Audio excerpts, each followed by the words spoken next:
تو آج انشاءاللہ ہماری گفتگو ہے ارکان ایمان کے اوپر۔ ارکان ایمان جیسا کہ آپ جانتے ہیں 2 کلموں سے بنا ہوا ہے، ایک ہے ارکان اور دوسرے ہیں ایمان۔ ارکان یہ رکن کی جمع ہے۔ کس کی جمع ہے؟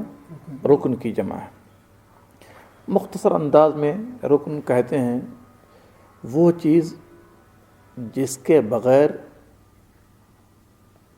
کسی عبادت کی بنیاد نہ ہو، وہ چیز جو کسی عبادت کے لیے ضروری ہے اور اس کے بغیر اس عبادت کا قیام نہیں ہوتا ہے، اس کو رکن کہتے ہیں۔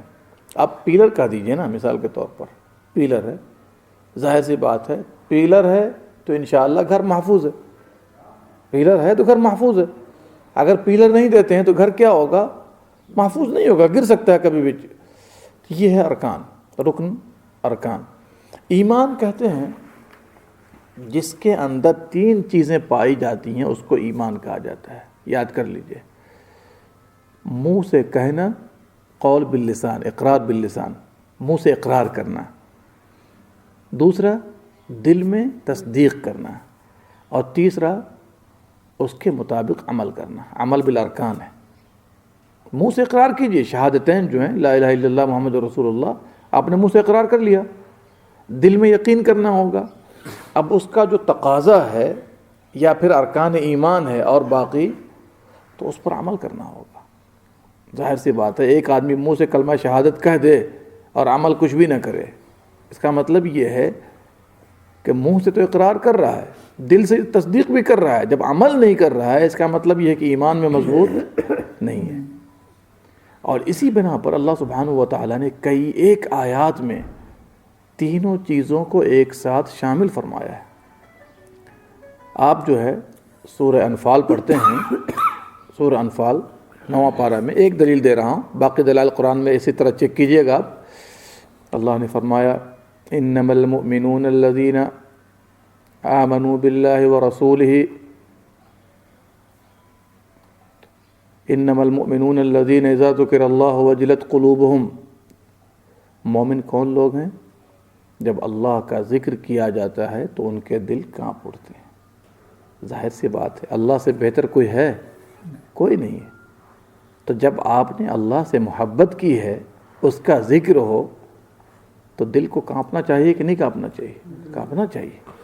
اور اسی لیے قرآن کریم میں اللہ سبحانہ و تعالیٰ نے یہاں تک کہ کرسچنوں نصارہ کے علماء کی بات کی ہے، جب انہوں نے کلام کو سنا، کلام الہی کو، تو بہتوں کی بات اللہ نے کی ہے کہ ان کی آنکھوں سے آنسو رواں دواں ہو گئے۔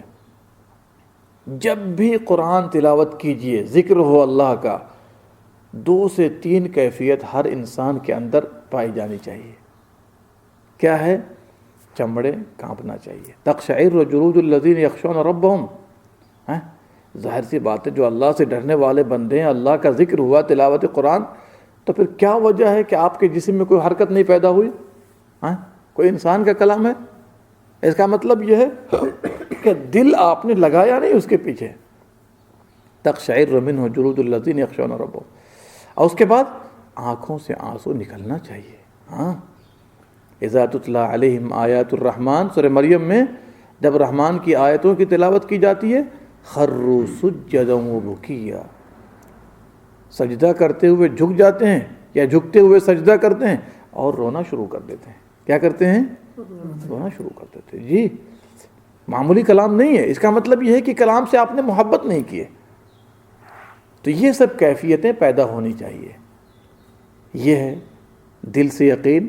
ظاہر سی بات ہے اللہ سبحانہ و تعالیٰ نے جو کچھ بھی نازل فرمایا ہے آپ کے فائدے کے لیے، اور وہ چیز ہے اسلام کے اندر کہ اس کے بغیر انسان کامیابی نہیں ہو سکتا ہے۔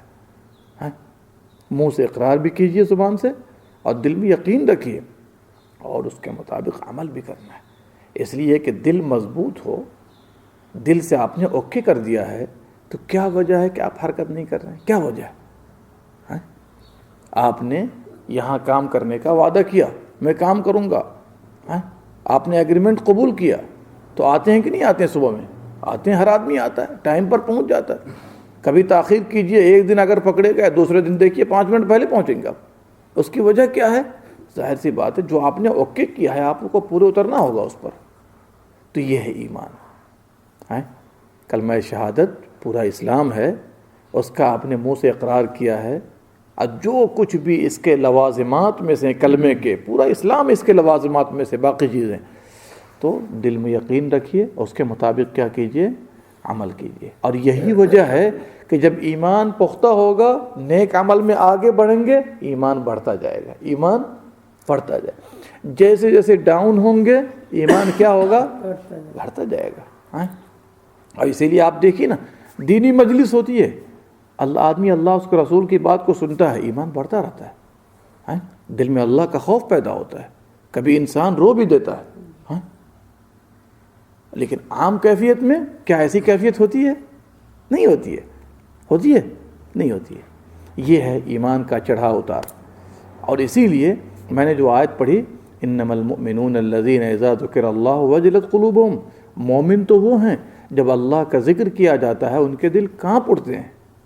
وَإِذَا تُلِيَتْ عَلَيْهِمْ آيَاتُهُ, جب آیتوں کی تلاوت ہوتی ہے, زَادَتْهُمْ ایمانا, دیکھیے نا صراحت ہے, ایمان میں زیادتی پیدا ہوتی ہے. اور آگے وَعَلَىٰ رَبِّهِمْ يَتَوَكَّلُونَ, اپنے رب پر بھروسہ کرتے ہیں, اپنے رب پر بھروسہ کرتے ہیں. آگے الَّذِينَ يَقِيمُونَ الصَّلَاةَ, یہ وہ لوگ ہیں جو نماز قائم کرتے ہیں. اس کا مطلب ایمان میں سے نماز قائم کرنا بھی ہے. یہ نہیں سمجھیے کہ نماز قائم کرنا صرف معمولی سا کوئی عمل ہے. اور آگے وَمِمَّا رَزَقْنَاهُمْ يُنْفِقُونَ, جو کچھ اللہ نے دیا ہے اس میں سے خرچ بھی کرتے ہیں. اور آگے کیا فرمایا, اولئک هم المؤمنون حقا, یہی لوگ پکے اور سچے مومن ہیں. پکے اور پہلے کہا مومن وہ لوگ ہیں جن کی صفت بیان کی گئی, اور آخر میں پھر کیا فرما رہا, یہی لوگ پکے اور سچے مومن ہیں. اس کا مطلب یہ ہے کہ یہ صفات ہر مومن کے اندر پائی جانی ضروری ہے. کون کون سی صفت آئی؟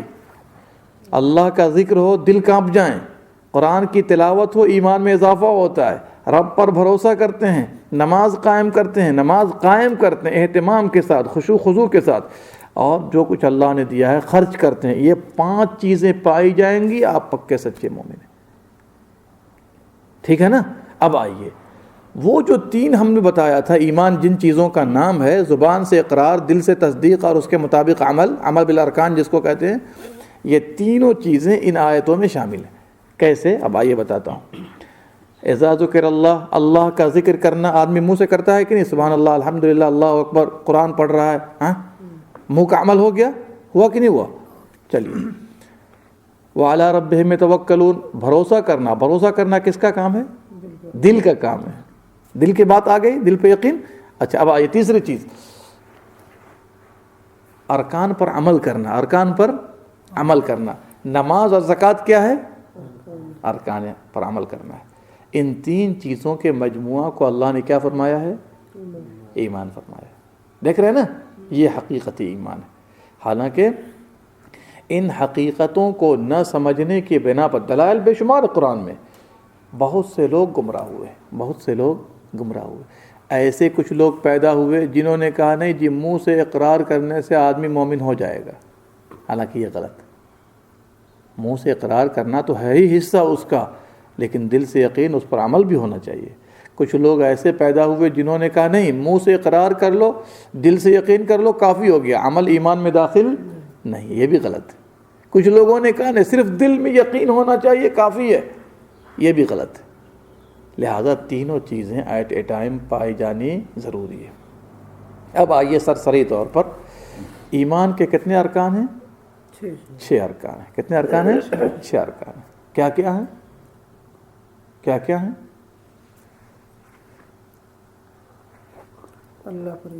اللہ پر ایمان لانا. دوسرا اس کے فرشتوں پر ایمان لانا. تیسرا اس کے رسولوں پر ایمان لانا. چوتھا اس کی کتابوں پر ایمان لانا. پانچواں یوم آخرت پر ایمان لانا. چھٹا بھلی اور بری تقدیر پر ایمان لانا. جب تک یہ 6 ارکان میں ہر مسلمان مضبوط نہیں ہوگا تب تک وہ مومن نہیں مانا جائے گا. بات سمجھ میں آ رہی ہے؟ لازمی طور پر یہ 6 ارکان ایمان پر ایمان لانا ہے ہم لوگوں کو، اور ان میں سب سے مین رکن کون سا ہے؟ سب سے مین نہیں، سب سے مین ہے اللہ پر ایمان لانا، اس لیے کہ باقی جو 5 ہیں مین ہے، ضروری ہے اپنی جگہ، لیکن اسی سے نکلے ہیں سب، اسی سے ظاہر سی بات ہے۔ سوال پیدا ہوتا ہے فرشتوں پر ایمان لانا ضروری ہے، نہ ایمان لانے سے آدمی کیا ہو جائے گا؟ کافر ہو جائے گا۔ لیکن فرشتے کون ہیں، کیا ہیں، ہمیں اس سے کیا مطلب ہے؟ کوئی مطلب ہے؟ ہم نے دیکھا ان کو؟ نہیں دیکھا۔ لیکن جو آدمی فرشتوں پر ایمان نہیں لائے گا وہ اللہ پر ایمان نہیں لاتا ہے۔ تو یہ چیز کہاں سے نکلی؟ اللہ پر ایمان لانے سے نکلی ہے۔ کہاں سے نکلی ہے؟ ظاہر سی بات ہے، ایک آدمی اللہ پر ایمان لا رہا ہے، کسی فرشتے کو نہیں مانتا ہے، جیسے یہودیوں نے کہا یہ جبریل وغیرہ جو ہے نا یہ ہمارے دشمن، ہم نہیں ایکسیپٹ کرتے اس کو، تو اللہ نے کہا تم کافر ہو، فإن اللہ عدو للکافرین، جو جبریل کا دشمن ہوگا وہ اللہ کا دشمن ہوگا۔ دیکھ رہے ہیں جبریل سے کیوں دشمنی ہے؟ سوال کیا گیا جبریل سے کیوں دشمنی ہے؟ کہا جی انہوں نے ہی وحی وغیرہ لا کر ہمیں الٹ پلٹ کر دیا ہے۔ نہیں سمجھا؟ حالانکہ جبریل تو ورکر ہے اللہ کا، وہ اپنی طرف سے تھوڑی کچھ لاتا ہے۔ اسی لیے سورہ مریم میں اللہ نے کیا فرمایا؟ وَمَا نَتَنَزَّلُ إِلَّا بِأَمْرِ رَبِّكَ، جبریل کا قول جو ہے اللہ نے کوٹ کیا ہے۔ جبریل نے کیا کہا؟ ہم اپنی طرف سے نازل نہیں ہوتے ہیں، اپنی طرف سے نازل ہوتے ہیں، خبردار اپنی طرف سے نازل نہیں ہوتے۔ تو یہ چیز نکلی کہاں سے؟ اللہ پر ایمان لانے سے، ٹھیک ہے نا؟ اسی لیے جو ایک فرشتے کا بھی انکار کرے گا، کس کا انکار کر رہا ہے؟ اللہ کا انکار کر رہا ہے، اللہ کا انکار کر رہا ہے۔ بات سمجھ میں آ رہی؟ کلیئر ہو رہی ہے نا؟ اللہ کی کتاب ہے توریت، مثال کے طور پر جو آج توریت انجیل ہے وہ نہیں، وہ تو محرف ہے، لیکن جب اللہ نے نازل کیا تھا تو وہ اللہ کا کلام تھا کہ نہیں تھا؟ اور ابھی بھی اگر سیف ہے تو ہے۔ لیکن ہماری کتاب تو قرآن کریم ہے، جس رسول کے ہم تابع ہیں محمد صلی اللہ علیہ وسلم ہمارے ہیں۔ کیا وجہ ہے کہ اللہ نے ہمیں یہ بھی کہا کہ نہیں نوح کو بھی ماننا ہوگا، حالانکہ ہمیں نوح سے کوئی مطلب ہے نہیں، لیکن چونکہ اللہ کے میسنجر تھے، رسول تھے، اس رسول کا انکار کس کا انکار ہوگا؟ اللہ کا، چونکہ اللہ نے بھیجا تھا نا، اس لیے ہم نے ایکسیپٹ کیا ہے، ورنہ ہمیں نوح سے کیا مطلب ہے؟ نوح سے کوئی مطلب ہے؟ عیسیٰ سے کوئی مطلب ہے؟ موسیٰ سے کوئی مطلب ہے؟ ہمیں تو مطلب ہے محمد صلی اللہ علیہ وسلم سے۔ لیکن چونکہ اللہ کے میسنجر سے ہیں یہ سب، اس لیے ہم نے ایکسیپٹ کر لیا ہے کہ جب اللہ نے بھیجا ہے اگر ہم ان کو نہیں مانیں گے تو اللہ کے ساتھ بھی کفر لازم آئے گا، اس لیے ہم نے مانا ہوا ہے، ورنہ ہم تو تابع ہیں محمد صلی اللہ علیہ وسلم کے۔ کس کے تابع؟ محمد صلی اللہ علیہ وسلم۔ اس لیے ان میں سے ایک کا انکار، اللہ کا انکار لازم آئے گا، کسی ایک کو نہیں مانیں گے، تمام انبیاء کے ساتھ انکار لازم آئے گا، تمام انبیاء کے ساتھ۔ اب اس کی دلیل لے لیجئے، اللہ نے فرمایا، قرآن آپ نے پڑھا ہوگا، کذبت ثمود المرسلین، کذبت، ثمود نے رسولوں کو جھٹلایا۔ ثمود نے کس کو جھٹلایا؟ تو ثمود نے رسولوں کو جھٹلایا کہ خالی اپنے رسول کو جھٹلایا؟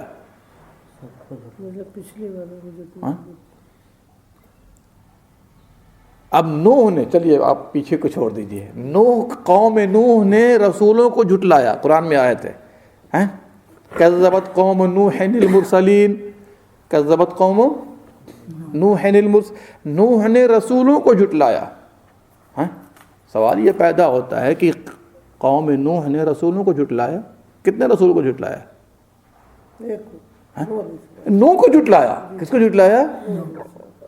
تو نوح کو جھٹلانا تمام نبیوں کو جھٹلانا ہے، نوح کو جھٹلانا تمام نبیوں کو جھٹلانا ہے۔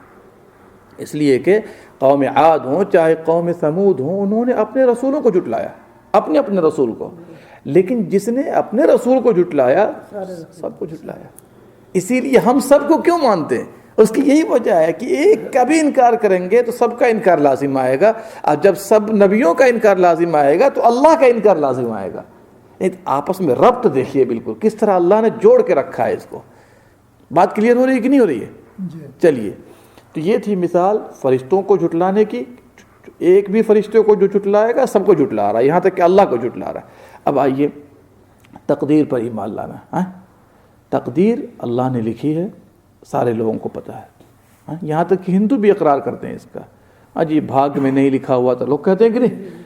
تو اب آپ بتائیے کہ تقدیر ایک لکھی ہوئی چیز ہے، ہم مانے نہ مانے کوئی حرج نہیں ہونا چاہیے تھا، لیکن نہیں، چونکہ لکھوانے والا لکھنے والا کون ہے؟ اللہ ہے۔ آپ اس کو جھٹلائیں گے تو کہاں جائے گا؟ سیدھے اللہ کا جھٹلانا آ جائے گا۔ اس بنا پر دیکھیے بالکل لوازمات میں سے دیکھ رہے ہیں کہ نہیں دیکھ رہے ہیں؟ اچھا، اسی میں سے ایک اور لے لیجیے آپ، یوم آخرت ہے، باقی رہا نا یوم آخرت، یوم آخرت پر ایمان لانا۔ حالانکہ عام ہندوؤں کا بھی یہ اعتراض ہے، جب آپ دعوت پیش کیجئے گا تو لوگ کیا کہیں گے؟ کس کو پتا ہے، کوئی دیکھ کے آیا وہاں سے، مرنے کے بعد کیا ہوگا، جنت ہے کہ نہیں، جہنم ہے کہ نہیں، فیصلہ کیسے ہوگا، پل صراط، آپ دیکھ کیا ہیں؟ لوگ کہہ دیں گے آپ سے، آپ دیکھ کیا ہیں؟ بھئی ہم نے دیکھا تو نہیں ہے، لیکن اللہ نے بیان کیا، اللہ سے بڑھ کر سچی بات کسی کی ہے؟ کسی کی سچی بات ہے؟ ایک بات۔ دوسری بات، جس نے سب کچھ دیکھا، جنت اور جہنم کو دیکھ کے آ کے بتایا، محمد صلی اللہ علیہ وسلم نے دیکھا ہے کہ نہیں؟ کتنی بڑی حکمت ہے، معراج کی رات میں جو آپ تشریف لے گئے، جنت و جہنم کا سیر کیا، سب کچھ دیکھا، دیکھا کہ نہیں دیکھا؟ دیکھ کے آ کے بتا دیا انہوں نے کہ ہاں ہم نے دیکھا تھا، جنت میں ایسے لوگوں کو پایا، جہنم میں ایسے لوگوں کو پایا، جنت کی نعمتیں ایسی تھی، جہنم کی نعمتیں ایسی تھی، جہنم کے عذاب ایسے تھے، اور یہاں تک کہ ہم نے اپنی بلڈنگ بھی دیکھا، اس میں سوچا کہ ذرا داخل ہو جاتا ہوں پرمیشن لے کر کے، پرمیشن نہیں ملی، چونکہ ہم کو جو ہے ابھی دنیا میں رہنا ہے۔ فرشتوں نے کہا جب آپ دنیا سے آ جائیں گے پھر انشاءاللہ آپ اس میں داخل ہو جائیں گے۔ یہ ساری تفصیل اور سارا ڈیٹیل کس بات کو شو کرتا ہے؟ کس بات کو؟ یہ چیزیں ہیں۔ یہ دوسری دلیل ہوئی غیر مسلموں کو بھی سمجھانے کے لیے۔ تیسری دلیل لیجئے، ان سے پوچھئے کہ کیا جن جن چیزوں کو آپ مانتے ہیں کیا آپ نے دیکھا ہے سب کچھ؟ غیر مسلموں سے میں یہی کہتا ہوں، کیا جن جن چیزوں کو آپ مان رہے ہیں کیا آپ نے سب کچھ دیکھا ہے؟ دیکھا ہے آپ نے؟ نہیں۔ پردادا کو مانتے ہیں کہ نہیں؟ لکر دادا کو مانتے ہیں نا؟ آپ نے دیکھا ہے؟ ایسی ہم غیر مسلموں سے سوال کرتے ہیں کہ تم پردادا کو مانتے ہو کہ نہیں؟ تھے، آپ نے دیکھا ہے اس کو؟ نہیں دیکھا، تو بغیر دیکھے مان رہے ہیں کہ نہیں مان رہے؟ چلیے، آپ فرانس گئے ہیں؟ نہیں نہ گئے ہیں؟ مانتے ہیں کہ نہیں؟ کیوں مان رہے ہیں آپ؟ جب آپ گئے نہیں تو کیوں مان رہے ہیں؟ بھائی کسی نے دیکھا ہے، خبر دی، خبر سن رہے ہیں، مان رہے ہیں کہ نہیں مان رہے؟ ویسے یہ بھی چیز ضروری ہے، اس لیے کہ آپ ہی بتائیے، ایک آدمی ظالم ہے، ایک آدمی نیک ہے، یہ بیچارہ سیدھے انداز میں زندگی گزار رہا ہے کہ نہیں گزار رہا ہے؟ ایک آدمی لوگوں کو مار رہا ہے، کاٹ رہا ہے، پیٹ رہا ہے، دنیا والے تو صحیح فیصلہ نہیں کر سکتے ہیں اس کا، کتنوں ہی کچھ ہو جائے۔ ہٹلر کے بارے میں آپ نے سنا ہوگا، سنا ہے نا؟ ہزاروں ہزار لوگوں کو اس نے قتل کیا کہ نہیں کیا؟ ہسٹری آپ نے پڑھا ہوگا۔ اب آپ مجھے بتائیے کہ یہاں پر ایک آدمی 50 لاکھ کو بھی قتل کر دے، اگر اس کو قتل کیا جائے گا تو اس کی تو ایک ہی جان گئی۔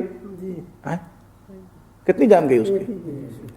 قتل کیا 50 لاکھ، 1000 5000 10,000، قتل ایک ہی جان ہوئی اس کی۔ بدلہ مل گیا اس کا؟ نہیں بدلہ ملا اس کا، اس لیے کہ ایک سے زیادہ جو جانیں گئی ہیں اس کے بدلے میں اس کی اگر اسی طرح کی جان ہوتی 1000 تو چلو سب کو مار دیتے تو کسی قدر کوئی بات سمجھ میں آتی۔ ایک 50 کو مارے اور اس کے بدلے میں ایک کو مارا گیا، انصاف نہیں ہوا، انصاف نہیں ہوا اس کا۔ اصل انصاف کہ کون سیدھے راستے پر ہے، کون غلط راستے پر ہے، اللہ سبحانہ و تعالی سب کا فیصلہ کرے گا، اور اسی حساب سے اس کا فیصلہ ہوگا جس طرح اس کو ملنا چاہیے تھا۔ نہیں بات سمجھ میں آئی؟ تو یہ سب دلائل ہیں یوم آخرت کے۔ اللہ تعالیٰ نے ڈے آف جسٹس کو اسی لیے قائم کیا ہے، قیامت کو، تاکہ وہاں پر دودھ کا دودھ اور پانی کا پانی الگ ہو جائے۔ غور کر رہے ہیں میری بات پر؟ جی، یہ ہے معاملہ، یہ ہے اسلام نے جو ہمیں فلسفہ دیا ہے قیامت کا اور آخرت کا۔ اور آخرت میں صرف یہ چیز نہیں ہے، بلکہ شروع کیجئے قبر سے، اس لیے کہ نبی صلی اللہ علیہ وسلم کا فرمان ہے جب انسان مر جاتا ہے اس کی قیامت قائم ہو جاتی ہے، اسی وقت سے سمجھیے اس کے ساتھ قیامت والا معاملہ شروع ہو جاتا ہے. ٹھیک ہے، قبر ہے، اس میں نعمت ہے یا عذاب ہے، اس پر ایمان لانا ہے. اور لوازمات آپ نے بار بار حدیثوں میں سنا ہوگا، قبر میں کیا کیا کیفیت ہوتی ہے. دوسری بات، لوگ اٹھائے جائیں گے، اللہ سبحانہ و تعالیٰ ایک میدان میں جمع کرے گا، وہاں پر حساب کتاب ہوگا، اس پر بھی ایمان لانا ہے. پل صراط ہے، دائیں اور بائیں ہاتھ میں اعمال نامہ کا دیا جانا ہے، اپنے اپنے ویلو کے حساب سے، درجات کے حساب سے، وہ سب معلوم ہے. نبی صلی اللہ علیہ وسلم کی شفاعت ہے، اس پر بھی ایمان لانا ہے. انبیاء کی شفاعت ہے، اس پر بھی ایمان لانا ہے آپ کو. اسی طریقے سے نبی صلی اللہ علیہ وسلم کے پاس حوض کوثر ہوگا، اس سے لوگوں کو پلائیں گے جو اہل توحید ہوں گے، اس پر بھی ایمان لانا ہوگا. پھر اس کے بعد کیا ہے؟ جنت ہے، جہنم ہے، اس طرح سے دیدار الہی ہے. یہ بھی مسئلہ یاد رکھیے گا. بہت سے لوگ گمراہ ہوئے اس باب میں، انہوں نے کہا کہ اللہ تعالیٰ کو دنیا میں بھی نہیں دیکھا جاتا ہے اور آخرت میں بھی، جبکہ اللہ سبحانہ و تعالیٰ قرآن کریم میں فرماتا ہے وجوہ یومئذ ناظرہ، قیامت کے دن بہت سے چہرے تر و تازہ ہوں گے، الی ربہا ناظرہ، اپنے رب کی جانب دیکھ رہے ہوں گے، سورہ قیامہ کے اندر. اسی طریقے سے اللہ فرماتا ہے علی الارائک ینظرون، کون سی صورت میں؟ سورہ مطففین میں. لوگ اپنے اپنے مصہریوں پر ہوں گے ٹیک لگائے ہوئے، اور اس کے بعد دیکھ رہے ہوں گے کس کو؟ اللہ کو دیکھ رہے ہوں گے. اسی طرح آپ نے وہ آیت بھی پڑھی ہوگی للذین احسنوا الحسنى وزیادہ، سورہ یونس کے اندر. جن لوگوں نے بھی نیکی کی ہے اللہ نے ان کے لیے نیک نتیجہ جنت بنایا ہے، اور وزیادہ، زیادہ سے مراد کیا ہے؟ اللہ کا دیدار ہے. اور ایک اور دلیل پیش کرتا ہوں قرآن سے، چونکہ آج بھی بہت سے لوگ نہیں مانتے ہیں. ہمارا عقیدہ ہے دنیا میں اللہ کو کسی نے دیکھا نہیں ہے اور نہ دیکھنے کی طاقت ہے. آخرت میں، جنت میں، اپنے اپنے اسٹینڈرڈ کے حساب سے اللہ کا دیدار ہوگا. لیکن تمام اہل ایمان جو جنت میں گئے ہیں سب کے سب دیکھیں گے. یہ الگ بات ہے کہ دیکھنے کی کوالٹی میں فرق ہوگا، کوئی اوپر درجے کا ہوگا وہ زیادہ دیکھے گا، نیچے والا کم دیکھے گا، لیکن دیکھے گا سب.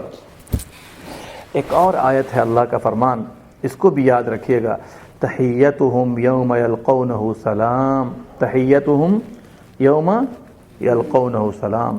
22واں پارہ سورہ احزاب کے اندر اللہ کی طرف سے سلام کا سیلیوٹ مارا جائے گا، مبارکبادی پیش کی جائے گی. کب؟ یوم یلقونہ، جس دن لوگ اللہ سے ملاقات کریں گے. کیا ملاقات بغیر دیدار کے پاسبل ہے؟ نہیں. بتائیے ذرا سا، ملاقات بغیر دیدار کے پاسبل ہے؟ نہیں. لہٰذا ان دلائل کو جو قرآن سے ثابت ہے بہت سے لوگ رد کرنے کی آج کوشش کر رہے ہیں، اور ایسے لوگ گمراہ لوگ ہیں. اور احادیث میں تو درجنوں احادیث ہوں گی، سینکڑوں احادیث ہوں گی، اس تفصیل میں جانا نہیں چاہ رہا ہوں. تو ابھی تک میں نے آپ کے سامنے صرف یہ بتایا ہے کہ ارکان ایمان ہے، ارکان ایمان پر ایمان لانا ضروری ہے.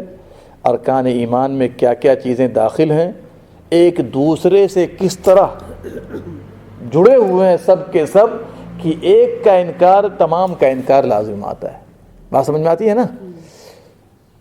یہ ایک الگ تفصیل ہے کہ انشاءاللہ ارکان ایمان جیسے ہے اللہ پر ایمان لانا، مثال کے طور پر تو اللہ پر ایمان لانے میں کیا کیا چیزیں شامل ہیں کہ وہ چیزوں کو آدمی مان لے گا تو کہا جائے گا اللہ پر ایمان لے آیا. فرشتوں پر ایمان لانا ہے. فرشتوں پر ایمان لانے میں کون کون سی چیز ہم سب کے لیے ضروری ہے کہ ہم اہل ایمان برقرار رہیں، وہ جاننا ضروری ہے. کتابوں پر ایمان لانا، رسولوں پر، تقدیر پر کیا کیا چیزیں ہوں گی تو کہا جائے گا آپ نے ایمان قبول کر لیا ہے. ان سب کی جانکاری کیا ہے؟ ضروری ہے. اور انشاءاللہ اس کو ہم آئندہ آپ کے سامنے ہم پیش کریں گے تاکہ آپ کو باذن اللہ تعالی معلوم ہو کہ ارکان ایمان سے اللہ نے کیا طلب کیا ہے، ہم اہل ایمان اس پر ایمان لائیں. تو انشاءاللہ اس کی بھی جانکاری ہم آپ کو دینے کی کوشش کریں گے. اللہ سبحانہ و تعالیٰ سے دعا ہے وہ ہم سب کو کہنے سننے سے زیادہ عمل کرنے کی توفیق دے. اور جب تک بندہ ایمان پر قائم نہیں ہوگا نہ دنیا میں کامیابی ہے نہ آخرت میں کامیابی. چونکہ آپ کو پتہ ہے کبھی بھی کسی زمانے میں مسلمانوں نے اسباب پر بھروسہ نہیں کیا. ایمان مضبوط ہے, اللہ پر صحیح ایمان ہے, کامیابی آپ کے لیے. اسی لیے قرآن میں کہہ دیا گیا وَأَنْتُمُ الْأَعْلَوْنَ إِن كُنتُم مُؤْمِنِينَ, مؤمنین تم ہی کامیاب رہو گے اگر ایمان کی راہ پر چل رہے ہو. یہ نہیں کہا کہ نماز قائم کر رہے ہو, نہیں, ایمان پر مضبوط ہونا ضروری ہے. اسی لیے دیکھنا لیجیے بدر کے موقع پر آپ صلی اللہ علیہ وسلم کتنے تھے؟ 300 کچھ تھے, 10 12 13 جو بھی تھے. اور کفار کتنے تھے؟ 1000 تھے. بتائیے 313 مقابلہ کر سکتا ہے کبھی بھی 1000 سے؟ نہیں. آپ دنیاوی اعتبار سے سوچیے, آپ 313 کبھی بھی مقابلہ کر سکتا ہے 1000 سے؟ نہیں کر سکتا ہے. لیکن چونکہ ان کا ایمان تھا اپنے رب کے اوپر, ہتھیار پر بھروسہ نہیں تھا. اور اس کا فائدہ کیا نکلا؟ اللہ نے خود فرمایا انی ممدکم بألف من الملائکہ, ہم 1000 فرشتے کو بھیج رہے ہیں آپ کے ہیلپ کے لیے. لڑیں گے وہ, یہ الگ بات ہے کہ آپ بطور سبب لگے رہیں اس میں, لیکن اصل ورک کون کریں گے؟ سبحان اللہ. دیکھ رہے ہیں, صرف اس بنا پر کہ ایمان قوی تھا. ان سب کو پتا تھا ہمارے پاس کچھ نہیں ہے, ہمارا بھروسہ تو اپنے رب کے اوپر ہے. آج ہمیں بھروسہ ہے اپنے اسباب کے اوپر, اس لیے روزی بھی نہیں مل رہی ہے. ہم سوچتے ہیں کہ یہاں کام کریں گے تو کمائی ہوگی, نہیں تو کمائی نہیں ہوگی, اس لیے روزی بھی نہیں مل رہی ہے آپ کو. اور حنین میں کیا ہوا, احد میں کیا ہوا؟ احد میں دیکھیے کیا ہوا. اللہ پہ بھروسہ تھا, رسول کی مخالفت ہوئی, رسول کی دیکھیے فتح ہو گئی تھی, اور فتح ہو جانے کے بعد شکست میں تبدیل ہو گئی. سبحان اللہ. تو جہاں پر لا الہ الا اللہ ضروری ہے وہیں پر محمد الرسول اللہ بھی ضروری ہے. اور محمد الرسول اللہ کو بھی ڈھانپنے کے لیے آج لوگ فلاں فلاں فلاں کا نام لے رہے ہیں, ہم ان کے پیچھے آنکھ بند کر کے چلیں گے. خبردار, ہمارے رسول کافی ہیں.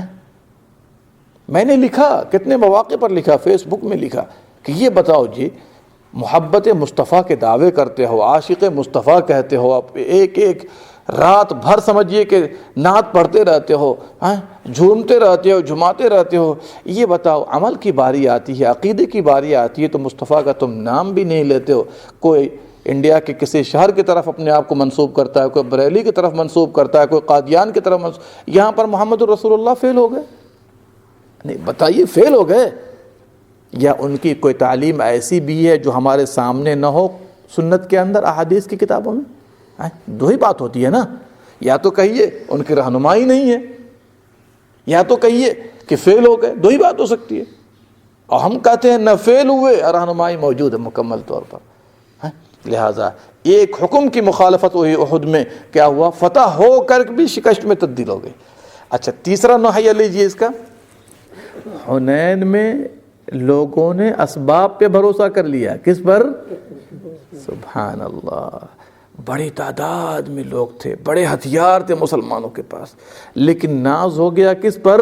کثرت تعداد کے اوپر. اللہ نے خود نقل کیا سورہ توبہ کے اندر, لقد نصرکم اللہ فی مواطن کثیرہ, بہت سی جگہوں پہ اللہ نے تمہاری مدد کی ہے.